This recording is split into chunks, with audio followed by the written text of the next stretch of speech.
In this video, I'll show you how to lock WhatsApp in Android. You can use your Android phone's fingerprint reader to lock WhatsApp and ensure only you can access the app. And here's how.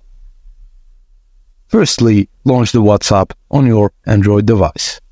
Tap the three-dot menu in the top right corner of the screen and select Settings. Tap Privacy in the Settings menu. Scroll to the bottom of the Privacy settings and tap on Fingerprint Lock. On the Fingerprint Lock screen, toggle on Unlock with Fingerprint. You can use one of the registered fingers to confirm your fingerprint on the phone's sensor. Choose how soon WhatsApp will require a fingerprint to unlock the app after you close it. You can select immediately, after 1 minute, or after 30 minutes.